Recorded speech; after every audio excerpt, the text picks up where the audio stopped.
She was 18 years old, completely alone, and about to spend her last $55 on a rusted motorcycle that hadn't run in decades. 2 days later, 75 of the most feared men in America would be standing at her door, not to threaten her, but to tell her the truth about who she really was. This is the story of how a ghost became a father and a forgotten girl became someone's daughter. But before we dive in, let me know in the comments where you're watching this from. Your location matters because this story could happen anywhere. And if this resonates with you, hit that like button and subscribe so you never miss stories like this. Now let's begin. Reese Dalton stood in the dirt lot behind a Nevada truck stop staring at what most people would call scrap metal. She was 18 years old, completely alone, and about to spend every dollar she had left on a pile of rust that hadn't run in decades.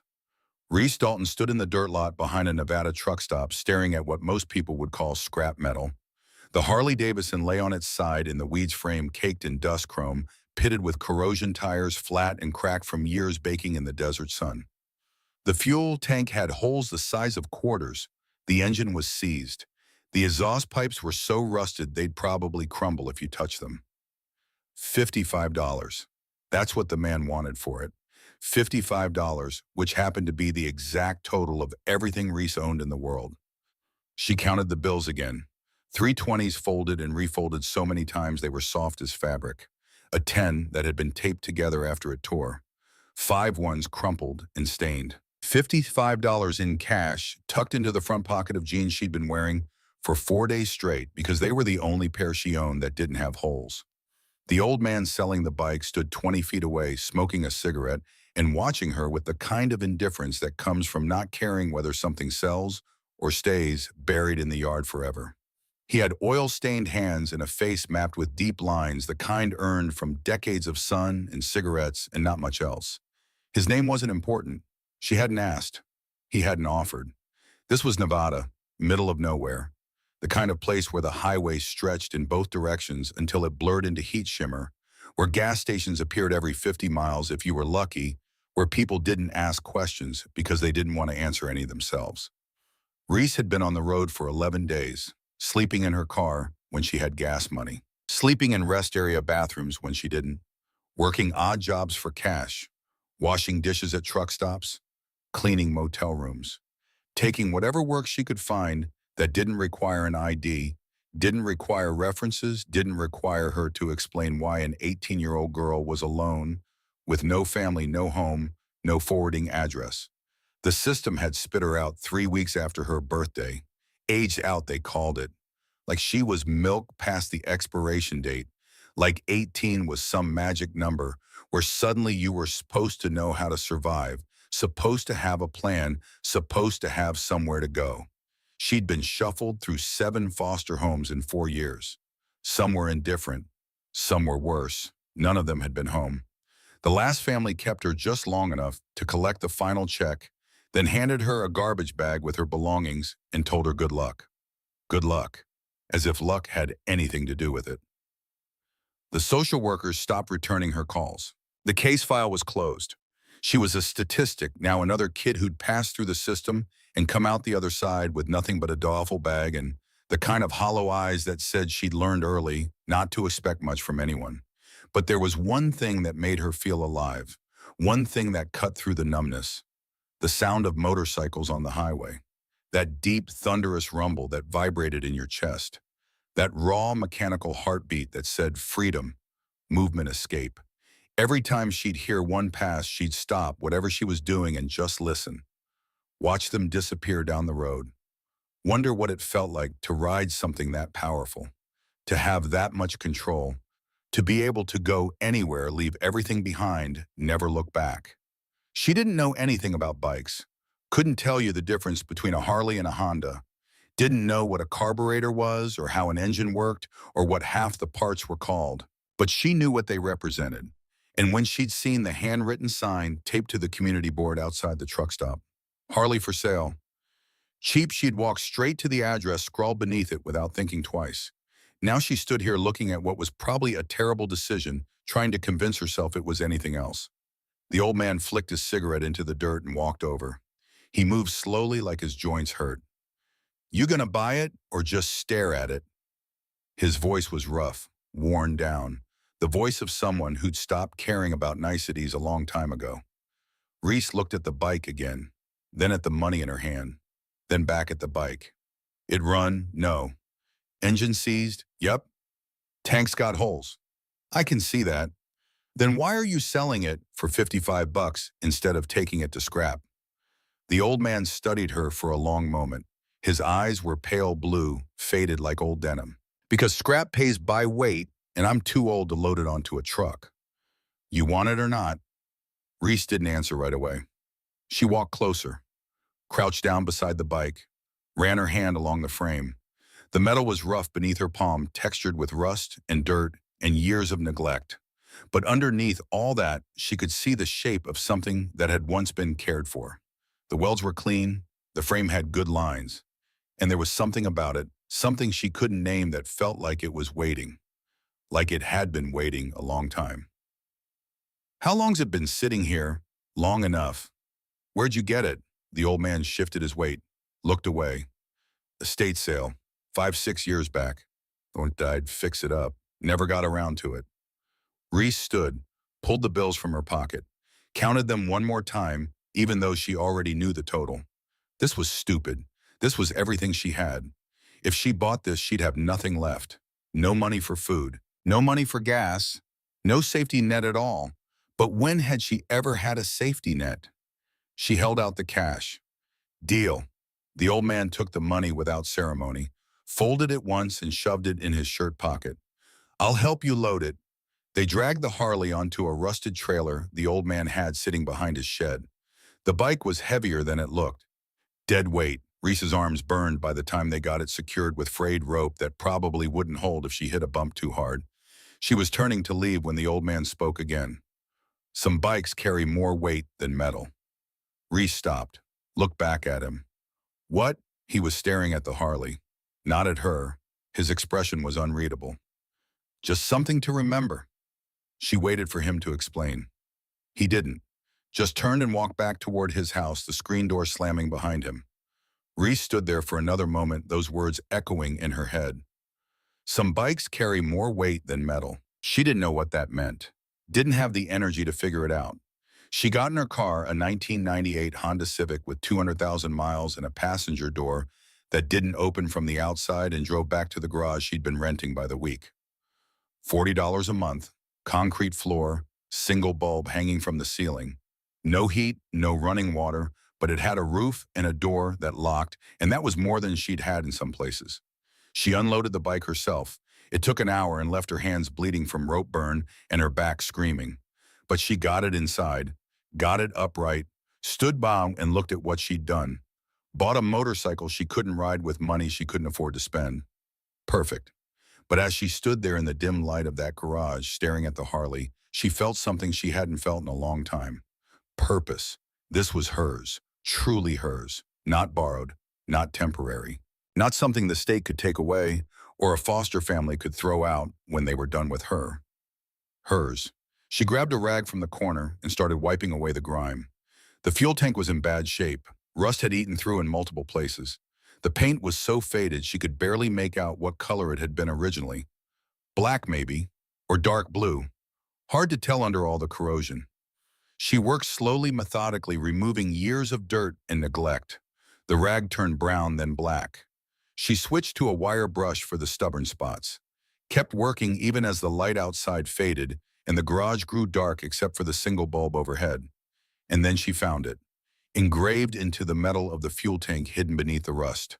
Letters carved deep enough that decades of weather hadn't erased them. Though yes, she ran her fingers over the grooves. They were deliberate, precise, not stamped at the factory, not a sticker or decal. Someone had taken this time to engrave this by hand. Below the initials was a date, 2005, and below that, a symbol she didn't recognize. 3 interlocking triangles inside a circle. The lines were clean, even after all this time. Whoever had carved this knew what they were doing. Reese stared at the engraving for a long time. WC. The initials didn't match the old man who'd sold her the bike. This had belonged to someone else. Someone who'd marked it, claimed it, made it personal. She wondered who WC was. wondered why they'd let a bike they'd obviously cared about end up rotting in someone's yard, wondered if they were still alive.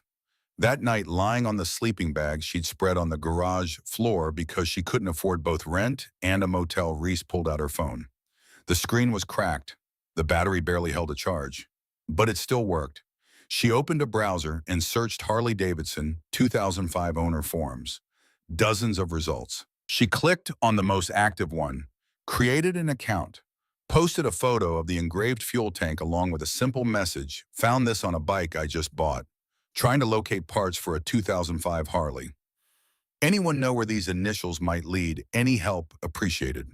She didn't expect much. Maybe some advice on where to find used parts. Maybe someone telling her to give up and sell it for scrap. She set the phone aside and tried to sleep. The responses started coming in around midnight. Her phone buzzed. Once, twice, then constantly. Reese sat up, grabbed the phone, squinted at the screen. 37 notifications. She opened the forum thread. Most of the messages were normal, offers to sell parts, links to junkyards, a few people asking what year the bike was, what condition the engine was in, whether she was planning to restore it or part it out. But some of the messages were different. One user asked, "Where did you find this bike?" Another, "Are there any other markings on it? Anything else engraved?" And then one message that made her stomach drop. The account had no profile picture, no username, just a string of numbers. Created less than an hour ago. 3 words. "Where'd you get that?" Not a question, a demand. Reese stared at the message. Something about it felt wrong, urgent, almost aggressive. She typed a response, fingers hesitant. "Bought it off someone in Nevada. Why?" The reply came within seconds. "Don't sell it, don't move it. We're coming." Reese's heart slammed against her ribs. We're coming. Who was we coming from where? And why did they care about a rusted bike she'd bought for $55? She scrolled back through the thread. Read the other messages more carefully. Most were innocuous, but a few stood out. One user had written that symbol. "That's old school, real old school." Another, "If that's what I think it is, you need to be careful who you talk to." And another posted just minutes ago, "Is this a joke? Because if it's not, you just found something a lot of people have been looking for." Reese's mouth went dry. She clicked on the user profiles of the people who'd sent the strange messages. Most had been active on the forum for years, posted regularly about bikes, rallies, repairs. Normal stuff. But the one who'd said "we're coming" had no post history, no information at all. She set the phone down, stood up, walked to the garage door and checked the lock twice. This was insane. It was just a bike. A broken down, rusted out bike that probably wasn't worth the metal it was made from. But someone cared about it. Multiple someones. And they were coming. Reese didn't sleep that night. She sat with her back against the wall, phone in hand, watching the garage door. Every sound outside made her jump. Every car that passed made her heart race. By dawn, the thread had over 100 replies. Most were speculative. People arguing about what the symbol meant, where the bike might have come from, whether the engraving was real or fake. But 3 messages stood out. The first, "That's a club mark. I've seen it before. Long time ago." The second, "If that bike belonged to who? I think it did. It's been missing since 2006. The third, "Whoever you are, whatever you do, don't get rid of that Harley. Not until you know what it is." Reese refreshed the page. No new messages from the anonymous account. But her hands were shaking. She looked at the bike. Sitting there in the garage covered in rust and neglect, it looked like nothing. Like junk. Like a mistake. But those messages said otherwise. She spent the next day trying to find more information. Searched for Hells Angels, Nevada. Harley-Davidson, 2005, missing. WC Motorcycle Club. Nothing concrete, just rumors. Forum posts from years ago half deleted and archived. Stories about bikes that disappeared. Riders who vanished. Legends that sounded too dramatic to be real. But one name kept appearing. Wyatt Cassidy, known in certain circles as Ironside. A builder, a rider, a Hells Angel who'd vanished in 2006 without a trace.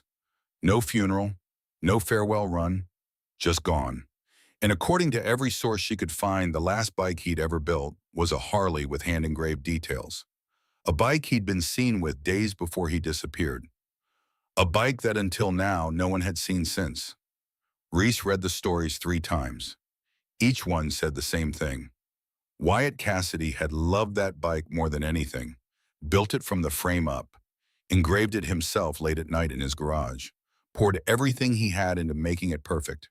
And then one day he was gone. And so was the bike. Reese looked at the Harley sitting in her garage. At the initials, W.C. Wyatt Cassidy. Her chest tightened. She'd bought a ghost. 2 days after she'd posted the photo, Reese was in the garage trying to free a rusted bolt with a wrench that kept slipping. Her knuckles were bleeding. Her hands were black with grease. The bolt wouldn't budge. She was about to give up when she heard it. Engines. Not one, not two, a convoy. The sound started distant like thunder rolling in from miles away. But it grew louder, closer, a deep, synchronized rumble that shook the thin metal walls of the garage and made the tools rattle on the workbench. Reese froze. Wrench still in hand, heart pounding. The sound grew louder and louder, and then it stopped. All at once, like someone had given a signal. Silence. Reese stood perfectly still, listening. She could hear her own breathing, the hum of the single bulb overhead. Nothing else. Then footsteps, boots on gravel, multiple sets, moving slowly, deliberately. She set the wrench down, wiped her hands on her jeans even though it didn't help, walked to the garage door, hesitated.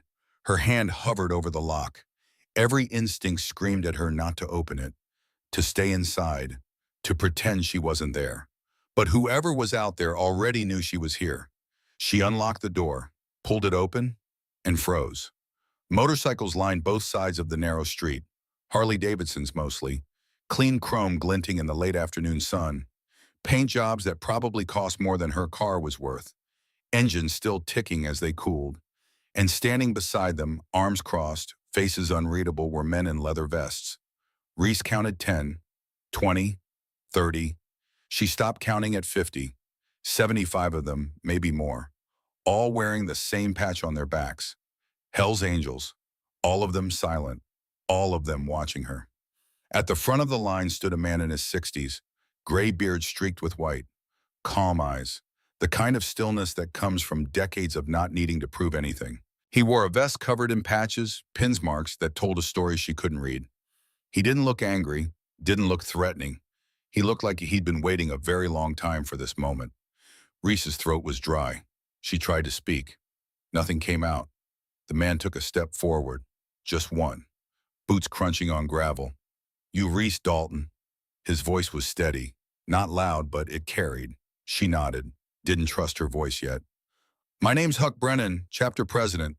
He gestured to the men behind him. "These are my brothers." Reese's eyes moved across the line of bikers.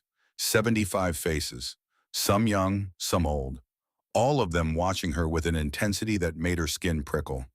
Huck's gaze shifted past her into the garage. To the Harley, his expression changed, just slightly, something softened in his eyes. "That bike," he said quietly. "Where'd you get it?"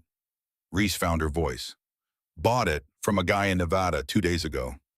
Paid for it, $55. Huck's jaw tightened.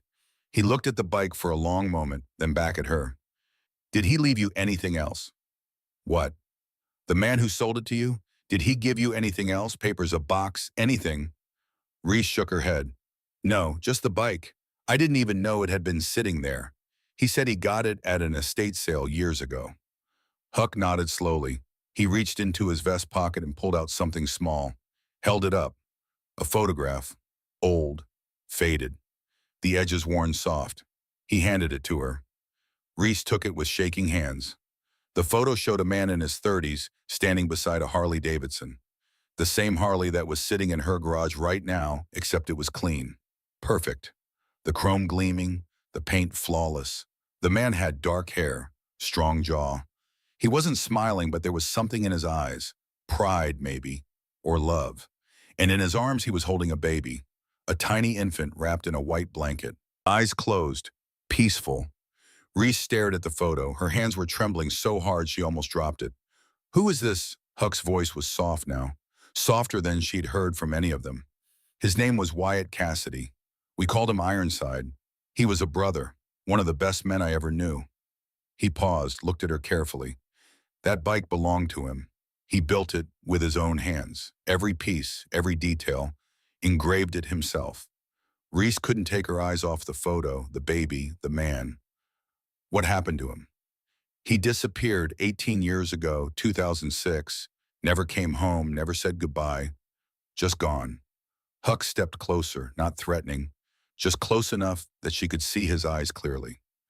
We've been looking for that bike ever since. Tracked it through 3 states, 10 owners, a dozen dead ends, and now you have it. He pointed to the baby in the photo. That's you, Reese. The world tilted. Reese looked at the photo again. At the baby. At the man holding her. No, that's not, I don't. Your birth name was different. The adoption was sealed. Records were supposed to be destroyed. But Wyatt kept this photo, kept it with him until the day he vanished. Huck's voice was gentle but firm. He didn't abandon you, Reese. He hid you, to keep you alive. Reese's knees felt weak. She looked at Huck, at the 75 men behind him, at the photo in her hands. I don't understand. Huck reached into his vest again, pulled out a set of keys, old keys worn smooth from handling. Reese sat in the passenger seat of Huck's truck watching the Nevada landscape blur past the window. Desert stretched in every direction. Empty highway, heat shimmer rising off the asphalt like ghosts. Behind them, a convoy of 75 motorcycles followed in formation. The sound was constant, that deep mechanical thunder that had terrified her an hour ago and now felt almost protective, like being surrounded by something ancient and unbreakable. She still held the photograph, couldn't put it down, kept looking at the baby in the man's arms, trying to see herself in that tiny face, trying to understand how this was possible. Huck drove in silence. He hadn't said much since they'd left the garage, just asked her to trust him, asked her to come see something. And despite every survival instinct she'd honed over 18 years of never trusting anyone she'd gotten in the truck, maybe because of the photo, maybe because of the way 75 men had shown up not to threaten her, but to find her, maybe because for the first time in her life, someone was treating her like she mattered. Like her existence had weight. They drove for 30 miles, past farmland that had gone to seed, past abandoned gas stations with broken windows and faded signs, past the kind of empty America that nobody thinks about until they're driving through it. Finally, Huck turned off the highway onto a dirt road. A wooden sign read Desert Storage in Peeling Paint, chain link fence, rows of metal units baking in the sun, a trailer that served as an office windows covered in dust. The convoy followed them through the gates. Huck parked near the back of the facility where the units looked older, more weathered, the kind that had been there since the place opened and probably hadn't been touched in years. He got out, waited for Reese. She climbed down from the truck, legs unsteady. The heat hit her immediately, dry desert heat that made her throat ache. The bikers had stopped their engines. 75 men stood in the dirt lot silent, waiting. Huck walked to Unit 47, pulled a key from his pocket. The metal was worn smooth like it had been handled 10,000 times. He looked at Reese. Wyatt paid for this unit 18 years in advance, paid cash. Left instructions with the club that if anyone ever found his bike, we'd know, we'd find you, we'd bring you here. He slid the key into the padlock. It clicked open. Everything in TA belongs to you. The door rolled up with a metallic groan that echoed across the lot. Inside was a shrine, not to religion, to memory. The unit was clean, organized. Like someone had spent hours arranging everything with care, knowing it would be years before anyone saw it. Boxes lined the walls, labeled in faded handwriting. Baby clothes, toys, books, each one sealed with tape that had yellowed with age. Against the back wall stood a crib, disassembled but preserved. The wood still smooth, still clean, like it had been wrapped and stored the day it was taken apart. On a small folding table in the center of the unit under a single bare bulb sat a metal lockbox, and on the walls photographs, dozens of them, pinned up like a timeline. Reese stepped inside slowly. Her boots echoed on the concrete floor. The first photograph showed a young man, maybe 25, standing beside a motorcycle. Leather vest, strong build, dark hair swept back. He wasn't smiling, but his eyes were alive, bright. The next photo showed the same man, older now, holding a woman. She was pregnant, smiling. Her hand rested on her belly. The next photo was taken in a hospital. The woman in a bed, exhausted but glowing, holding a newborn baby wrapped in pink. The man beside her, one hand on her shoulder, staring at the baby like he'd never seen anything more perfect. The next photo was different. Just the man, holding the baby alone. His face was drawn, tired. The woman was gone. Reese's hands trembled as she moved along the wall. More photos. The man with the baby at home, feeding her, changing her, holding her while she slept.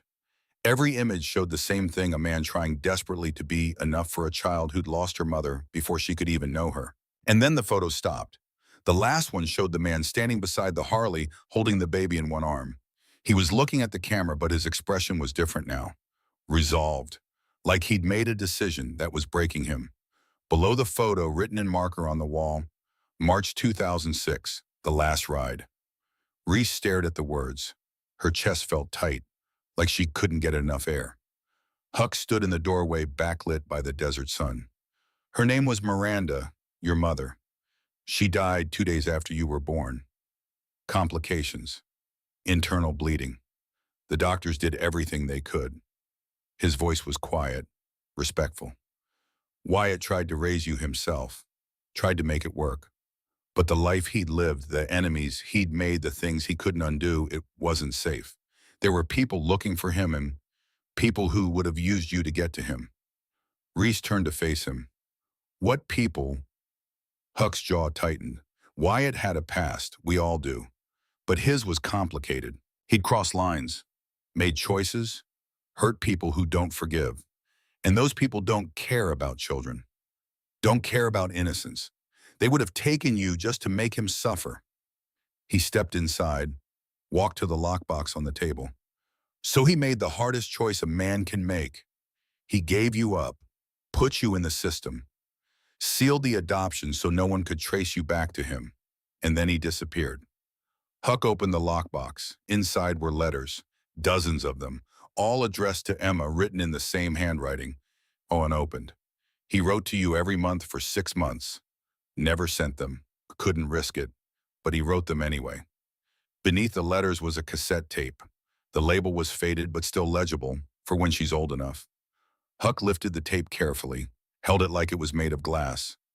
Before he left, he recorded this, left it with me. Told me if we ever found you, if the bike ever surfaced, I was supposed to give this to you. He handed it to Reese. She took it with shaking hands. The plastic was cool, smooth. She could see the reels inside through the transparent casing. What's on it? The truth, in his own words. Huck pointed to the corner of the unit. An old cassette player sat on a wooden crate covered in a thin layer of dust. You don't have to listen now, but when you're ready, he's waiting. Reese looked at the tape, at the lockbox, at the photographs on the wall. Everything she'd been told her whole life was a lie. She hadn't been abandoned. She hadn't been thrown away. She hadn't been unwanted. She'd been hidden, protected, loved enough that someone had erased himself to keep her alive. Her hands were shaking so hard she almost dropped the tape. She walked to the corner, wiped the dust off the cassette player. Her fingers found the button, pressed it. The deck opened. She inserted the tape, closed the deck, looked back at Huck. He nodded once, then stepped outside, gave her privacy. Reese pressed play. Static hissed for a moment. Then a voice came through the small speaker. Rough, tired, but steady. My name is Wyatt Cassidy, and if you're hearing this, it means you found what I left behind. It means the brothers kept their word. It means you're old enough now to hear the truth. Reese's knees buckled. She sank down onto the crate, tape player clutched in her hands. The voice continued. I don't know if you'll forgive me. I don't know if you'll understand. I don't even know if you'll care. But I need you to know this. I wanted to stay. God, I wanted to stay. I wanted to be your father. I wanted to teach you how to ride, how to build things with your hands, how to fix what's broken, how to live free and never apologize for it. There was a pause, the sound of breathing, like he was gathering himself. I wanted to watch you grow up, wanted to be there for your first words, your first steps, First day of school, all of it. Every single moment. Another pause. Longer this time. But the world I lived in doesn't forgive. And the people I crossed don't forget. There were men looking for me, men who would have hurt you just to hurt me, men who don't care about innocence or children or anything decent. The voice cracked slightly, just for a second. So I made a choice. I gave you a chance I never had. A life without my enemies. A life where you could be invisible until you were strong enough to be seen. A life where maybe, just maybe, you could be happy. Reese's vision blurred. Tears streamed down her face. I left you the bike because it's the only thing I ever built that mattered. Every bolt, every weld, every piece of chrome. I built it thinking about you, thinking maybe one day you'd find it. Maybe one day you'd ride it. Maybe you'd feel what I felt when I rode. Freedom, power, the road stretching out forever and the whole world open in front of you. The tape crackled. Static. Then his voice again. I left you the brothers because they'll do what I can't. They'll make sure you're never alone. They'll make sure you know you came from something. That you matter. That your life means something. Silence, just breathing. I love you, I'm sorry, and I hope someday you ride that Harley and understand why I had to go. Why I had to leave you behind to keep you safe. Another pause. Your mother would have been so proud of you. She would have loved you so much. I wish she could have met you. Wish you could have known her. She was the best person I ever met. Kind, strong, fearless. You have her eyes. I could see it even when you were a baby. You have her spirit. The voice wavered. I hope you find peace. I hope you find family. I hope you never feel alone. And I hope you know that every single day I was gone, I thought about you. Wondered where you were, if you were safe, if you were happy, if you ever thought about me. The static grew louder. Ride free, kid. That's all I ever wanted for you. Ride free and never look back. The tape ended. Silence filled the storage unit. Reese sat there, chest heaving, tears streaming down her face. She couldn't breathe, couldn't think. The grief hit her like a physical blow. Grief for a father she'd never known, for a mother she'd never met, for 18 years of believing she didn't matter. She pressed play again. Listened to the whole thing a second time, then a third. By the fourth time, Huck had come back inside. He stood near the door, silent, letting her process.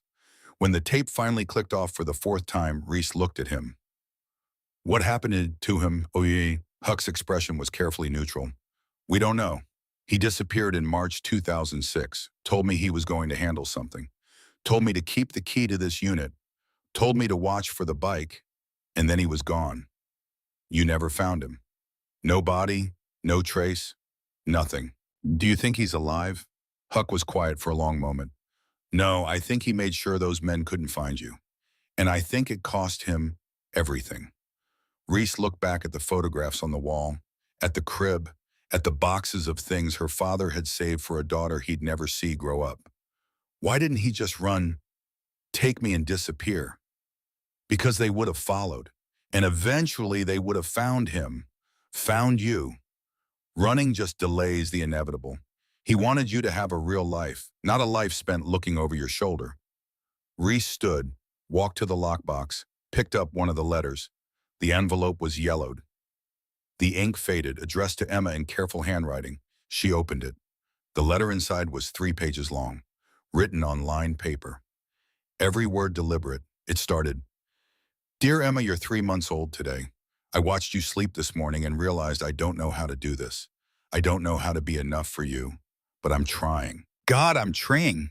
Reese read the whole thing, then another, then another. Each letter was a window into a man trying desperately to be a father, trying to figure out how to change diapers and mix formula and soothe a crying baby at 3 in the morning, trying to balance being a Hell's Angel with being a single parent, trying to reconcile the violence of his past with the innocence of his daughter's future. The last letter was different, shorter. Dear Emma, by the time you read this, I'll be gone. I need you to understand that this isn't your fault. You didn't do anything wrong. I made choices before you were born. Choices I can't undo. And now those choices are coming back. I can't let them touch you. So I'm leaving. I'm making sure you're safe. I'm making sure you have a chance. I love you more than I've ever loved anything. And I'm sorry I can't be there to see who you become. Ride free, kid. Always ride free. Dad, Reese folded the letter carefully. Put it back in the envelope. She looked at Huck. He called me Emma. Cover name for the adoption. Your birth certificate says Reese Dalton now. But to him, you were always Emma. Reese's throat was tight. He never even got to see me grow up. No, but he made sure you could. She turned back to the bike in the photograph. The same bike sitting in her garage right now. He built that for me. Every piece started the day you were born, worked on it every night, told me once it was the only thing keeping him sane, gave him something to do with his hands while you slept. Reese walked to the lockbox, ran her fingers along the edge, and that's when she saw it. An engraving, small, almost invisible unless you knew to look. Inside the lid of the lockbox, carved carefully into the metal RD, Reese Dalton. Her hands trembled. She looked at Huck. He knew. He knew what my name would be. He arranged the adoption, picked the family, made sure they'd take care of you. And then he paid someone to make sure the records disappeared so no one could trace it back. Reese's chest felt like it was caving in. How long have you been looking for me? 18 years, since the day he vanished. We've had people watching adoption records, watching for the bike, watching for anything that might lead us to you. Why? Huck stepped closer. Because he asked us to, because he was our brother, and because some promises you keep even when the person who made you make them is gone. Reese looked around the storage unit, at the evidence of a life interrupted, a father's love preserved in boxes and photographs, in letters that were never sent. What am I supposed to do with all this? That's up to you, but there's one more thing.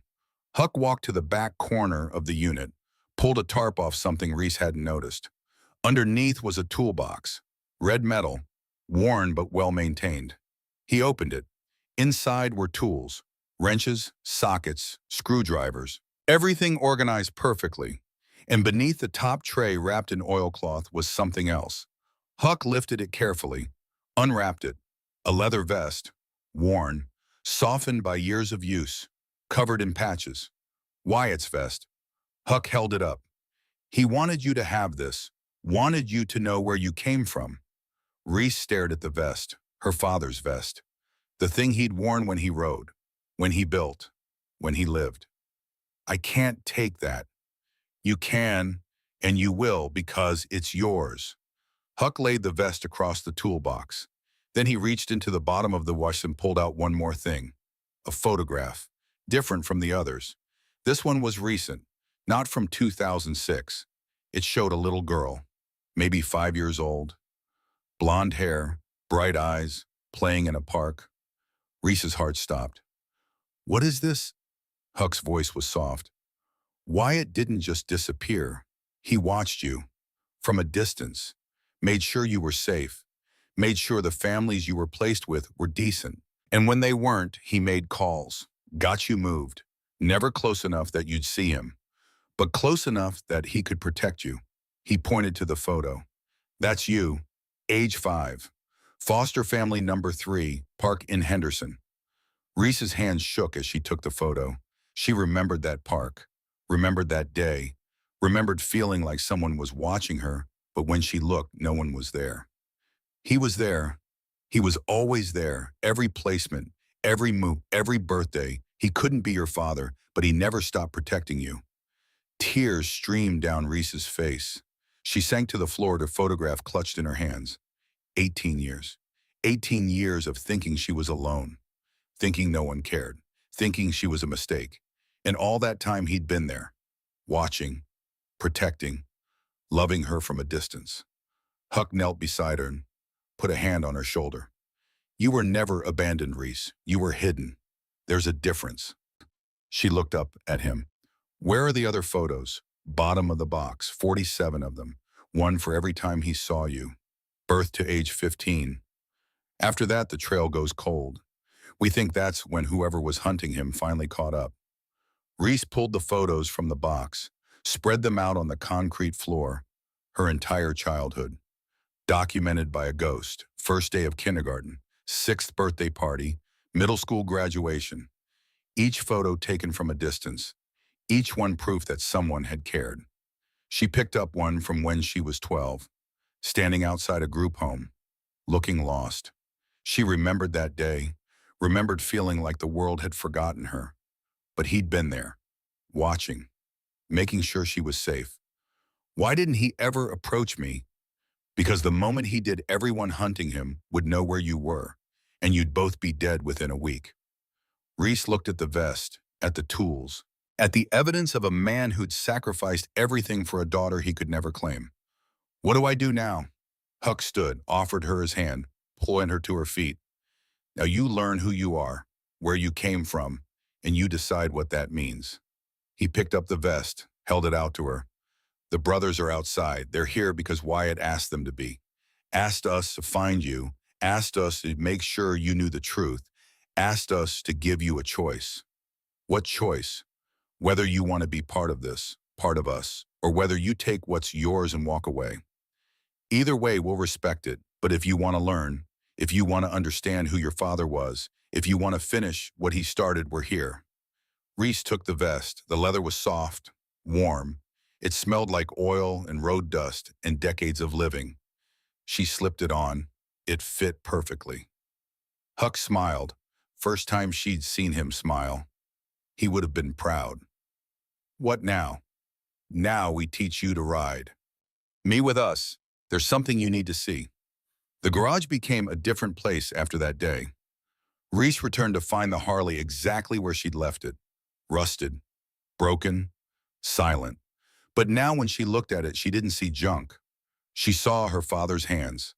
Every weld, every bolt, every piece of chrome he'd chosen and fitted and made perfect. She saw the hours he'd spent in a garage just like this one, working late into the night while a baby slept nearby, building something for a daughter's future he knew he wouldn't be part of. The next morning, 75 motorcycles returned. They arrived at dawn. The sound rolled through the empty streets like controlled thunder. Reese heard them coming from half a mile away. By the time they pulled up outside the garage, she was already standing in the doorway wearing Wyatt's vest. Huck climbed off his bike first. Behind him, the others killed their engines one by one until the street fell silent. He walked to her, looked at the vest, nodded approval. You ready for what? To bring it back to life. Behind him, men were already unloading tools from saddlebags, crates of parts, boxes of chrome, things Reese had never seen before and didn't know the names of. An older man with white hair and burn scars on his forearms carried a carburetor past her, set it on the workbench inside, came back out for more. Another man, younger, maybe 40, brought in cables, gaskets, filters. A third wheeled in a compressor, plugged it in, tested it. The sudden hiss made Reese jump. Huck gestured to the bike. Your father built this from the frame up, every single piece. Took him 8 months. Now we're going to teach you how to restore it, how to make it run again. And when it's done, you're going to ride in it. Reese looked at the 75 men filling her garage and spilling out into the street. Men who'd kept a promise for 18 years. Men who'd dropped everything to honor a brother's dying wish. I don't know anything about motorcycles. Then you'll learn. A man stepped forward, late 60s, lean, tan skin like leather, eyes that had seen everything twice. He carried a socket set that looked older than Reese. Name's Clayton. I taught your father how to wrench. Now I'm teaching you. He set the socket set on the workbench, pointed to the Harley. First thing you need to understand is this bike isn't just metal. It's a language. Your father spoke it fluently. Built this thing to say everything he couldn't say out loud. Every choice he made, every part he picked, it all meant something. Clayton walked to the bike, ran his hand along the frame. Frame's bent slightly. See that most people would have scrapped it, but he straightened it, spent 3 days getting it perfect. Know why? Reese shook her head. Because bent things can be fixed. Because damage doesn't mean worthless. Because sometimes the strongest things are the ones that have been broken and put back together, right? He looked at her. You understand what I'm saying? Reese's throat was tight. She nodded. Good. Now let's get to work. The restoration began. Clayton started with the basics. showed her how to read the engine, how to identify each component. Piston, cylinder, valves, crankshaft. Things she'd never thought about became familiar, necessary. He taught her how to use tools, not just which wrench fit which bolt, but how to feel the metal, how to know when something was tight enough, when to force it and when to finesse it. Your father had a gift, Clayton said one afternoon, hands black with grease, teaching Reese how to gap spark plugs. He could feel what an engine needed, could hear problems before they became failures, built bikes that ran like they were alive. He handed her the gap tool. Try it. Reese took it, measured the gap. Too wide, adjusted it, measured again. Still not right. Patience, Clayton said. Precision takes time. Your father spent 6 hours getting the timing perfect on this bike. 6 hours for something most people do in 30 minutes. Know why? Why by buying? Because when you're building something for someone you love, good enough isn't good enough. Reese tried again. This time the gap was perfect. Clayton smiled. There you go. Now do the other 7. The work was slow, deliberate. Every day Reese learned something new. Huck taught her how to rebuild the carburetor, how to clean each jet, how to set the float level, how the fuel and air mixed to create combustion. A man named Garrett showed her how to lace spokes, how to true a wheel, how to tension each spoke so the wheel spun perfectly balanced. Another named Raymond taught her electrical systems, how to trace wiring, how to test circuits, how to find shorts. And through it all, they told her stories. Stories about Wyatt, about the man he'd been, the rides he'd led, the bikes he'd built, the brothers he'd helped. Your father saved my life once, Garrett said one evening working beside Reese on the rear brake caliper. I got hit by a car in 2003. Bike was totaled. I was in the hospital for 3 months. Bills piled up. Lost my rent, lost my apartment. He tightened a bolt, tested the caliper. Satisfied, he continued. Wyatt showed up one day, didn't say much, just handed me an envelope. Inside was enough cash to cover 6 months of rent. Told me to get back on my feet. Told me the club takes care of its own. Garrett looked at Reese. I asked him how I could repay him. You know what he said? Reese shook her head. He said, you don't repay kindness. You pass it forward. Those exact words. Pass it forward. Raymond shared his story while teaching Reese how to bleed the brake lines. I met your father in 1999. I was 19. Stupid, angry, got myself mixed up with the wrong people. One night I made a choice that should have gotten me killed. Your father stepped in, took the hit meant for me, ended up in the hospital with 3 broken ribs and a concussion. He poured brake fluid into the reservoir, handed Reese the wrench. While he was recovering, he told me I had 2 choices. Keep being stupid and end up dead, or grow up and be something better. Then he offered me a job in his shop, taught me how to work on bikes, gave me a reason to get up every morning. Raymond's voice was quiet. He didn't have to do that, didn't owe me anything, but he saw something in me I didn't see in myself. Clayton told his story on the 3rd week while teaching Reese how to install the primary chain. Your father and I met in 1995. I was already old then. He was young, cocky, thought he knew everything about bikes, came into my shop asking for work. I gave him the hardest job I had, rebuilding a panhead that had been sitting in a barn for 20 years. Clayton chuckled at the memory. Took him 3 months. Most guys would have quit after 3 days. But he stayed, learned, asked questions, and when he was done, that panhead ran better than it had when it rolled off the assembly line. He looked at the Harley. After that, he kept coming back. Eventually, I taught him everything I knew, and when I retired, he took over the shop. Clayton's eyes were distant. Best mechanic I ever trained. But more than that, he was a good man. The kind who'd give you his last dollar if you needed it. The kind who kept his word no matter what it cost. The stories painted a picture. A man who'd lived hard but loved harder. Who'd made mistakes but tried to fix them. Who'd built bikes and friendships with the same careful attention to detail. A man who'd given up everything for a daughter he'd never see grow up.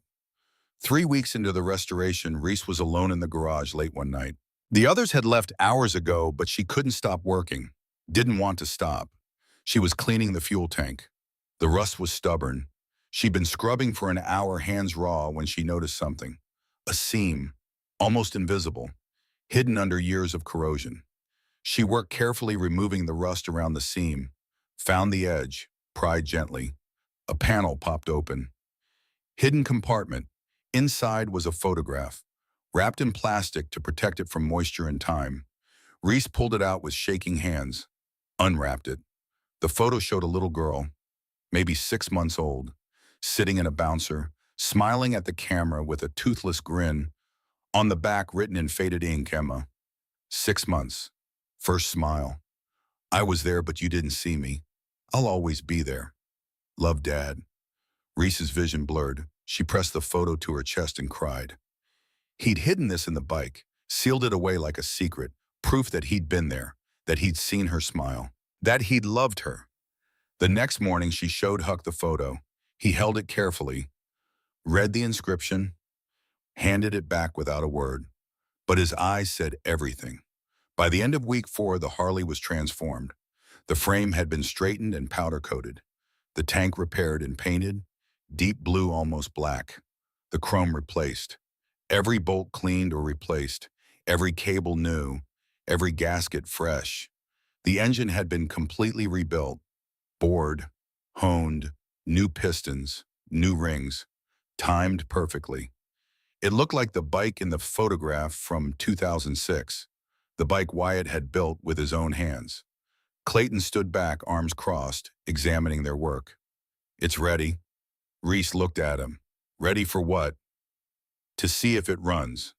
The garage filled with people. Word had spread. 75 Hell's Angels crowded into the small space and spilled out into the street, waiting. Clayton handed Reese the key, original key, the one Wyatt had used. You start it. Reese's hands trembled. She'd rebuilt this engine, knew every piece intimately now, but starting it felt different, final. She inserted the key, turned it to on. The dash lights glowed. Fuel pump primed with a soft whir. She found the choke, pulled it out, straddled the bike, felt the weight of it beneath her. The same bike her father had built, the same bike he'd ridden thinking about her. She pressed the starter. The engine turned over. Once, twice, caught. The Harley roared to life. The sound filled the garage. Deep, powerful, live. The rumble Reese had heard on highways her whole life. The sound that had always meant freedom, but now it meant something else. Home. The men erupted, cheering, clapping. 75 voices raised in celebration. Reese sat on the running bike, tears streaming down her face, feeling the vibration in her chest. The same vibration her father had felt. The same power. The same promise. Huck appeared beside her, shouted over the engine. How's it feel? Reese couldn't answer, just smiled through the tears. Huck reached into his vest, pulled out something wrapped in cloth. He unwrapped it. A patch, leather, expertly stitched. It read Ironside's daughter. He held it up so she could see it. Your father wanted you to have this, wanted you to know you're not just his daughter, you're one of us. He attached the patch to the back of her vest, right where it belonged. Welcome home, Reese. The next morning, Huck taught her to ride. They started in an empty parking lot, just the two of them. The Harley and a lifetime of lessons compressed into hours. Clutch is your friend, Huck said, standing beside the bike. Respect it. Don't fight it. Feel how it engages. Reese practiced, pulling in the clutch, releasing it slowly, feeling the friction done where the bike wanted to move. Throttle controls power, but power without control is just noise. You want smooth, deliberate, like breathing. She practiced that too, rolling the throttle, feeling the engine respond, learning the relationship between her hand and the machine. Hours passed. The sun climbed. Reese fell twice, got back on both times. By afternoon, she could start smoothly, shift through the gears, stop without stalling. By evening, she was riding circles around the parking lot. Slow, careful, but riding. Huck watched with arms crossed, finally nodded. You're ready. For what? The road. The ride happened 3 days later. 76 motorcycles lined up outside the garage. 75 Hell's Angels, and one girl wearing her father's vest with a new patch on the back. Huck pulled up beside Reese on his bike. We're riding to the coast, 200 miles. You good with that? Reese looked down the line of bikes, at the men who'd spent a month teaching her, who'd honored a promise for 18 years, who'd given her something she'd never had. Family. I'm good. Huck grinned. Then let's ride. They pulled out in formation, Huck in front, Reese behind him, the others flanking and following. The sound was incredible. 76 Harleys running in sync, a mechanical symphony. They hit the highway and opened up. Reese had never felt anything like it. The wind, the speed, the road stretching ahead endlessly. The Harley vibrating beneath her, responsive to every input, every shift, every breath. This was what her father had wanted her to feel. Freedom, not running away, not hiding, but choosing the road, choosing the direction, having the power to go anywhere and the strength to get there. They rode for hours, through desert, through mountains, through small towns that blurred past. The sun crossed the sky and began to set, painting everything gold and orange and red. And when they finally stopped at a lookout point overlooking the Pacific Ocean, Reese stood beside her bike and understood. Wyatt hadn't left her nothing. He'd left her everything. The bike was just the beginning. The real inheritance was this, the knowledge that she came from something, that she mattered, that she was worth protecting, worth loving, worth sacrificing for. Huck walked over, stood beside her looking at the ocean. Your father used to come here. Before you were born, he'd ride out whenever he needed to think, to clear his head. He pointed to a spot on the cliff. Last time I saw him, we stood right there. He told me he was doing something dangerous. Told me if he didn't come back, I had one job. Find his daughter. Make sure she knew the truth. Make sure she got the bike.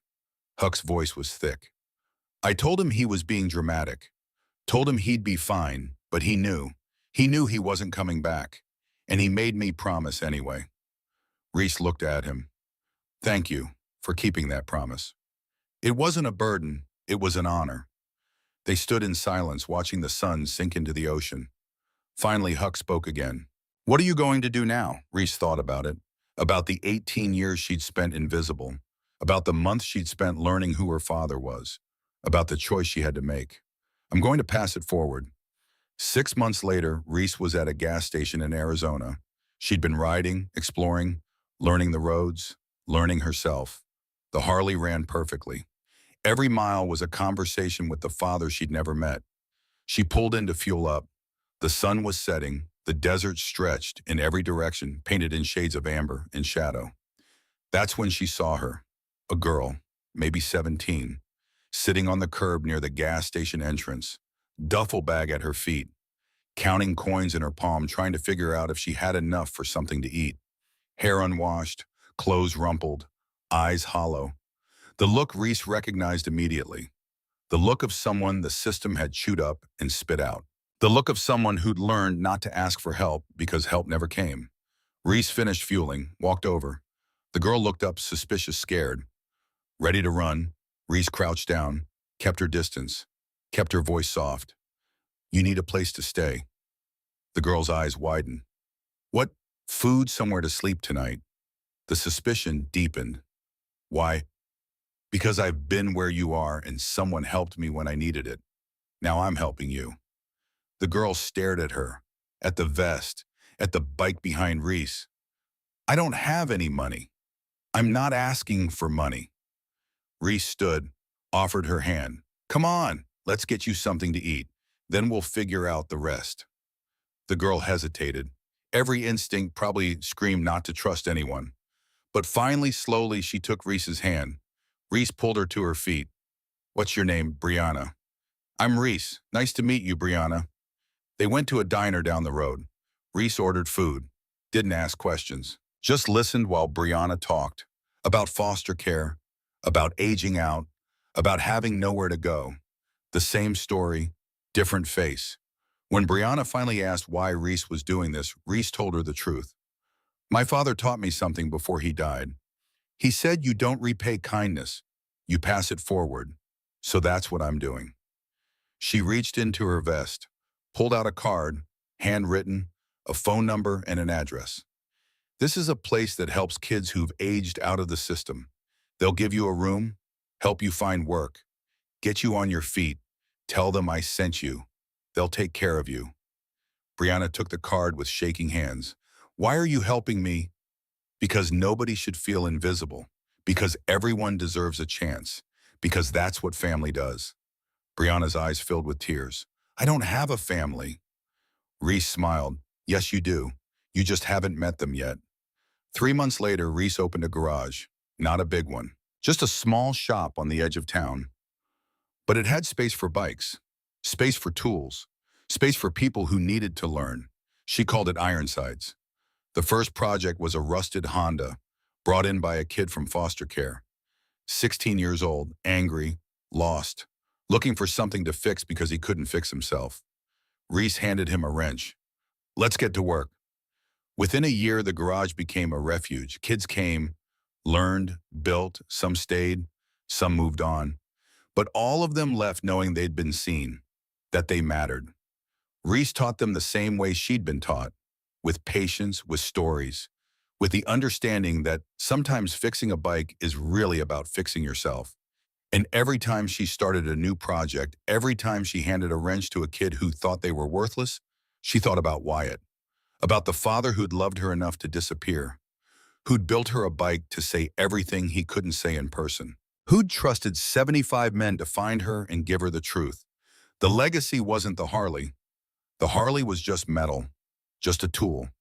The legacy was the choice to protect, to sacrifice, to love someone so much you'd erase yourself to keep them safe.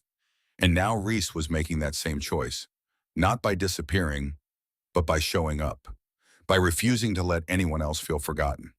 On the first anniversary of finding the bike, Reese rode back to the storage unit.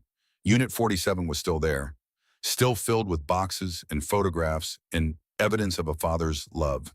She stood in the doorway for a long time, looking at the crib, the letters, the pictures on the wall.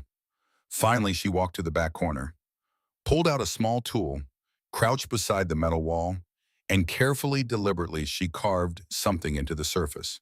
WC. Loved beyond measure. Remembered forever. His daughter carries on. Below that, she carved her own initials. RD. And below that, the same symbol her father had engraved on the bike. 3 interlocking triangles inside a circle. The mark of someone who belongs, who came from something, who matters. She stood, looked at her work, nodded, then she walked out, locked the unit, rode back to the garage where 3 kids were waiting to learn how to rebuild a transmission. The sun was setting, the road ahead was clear. The Harley rumbled beneath her steady and strong, and for the first time in her life, Reese Dalton knew exactly who she was. Ironside's daughter, and she rode free.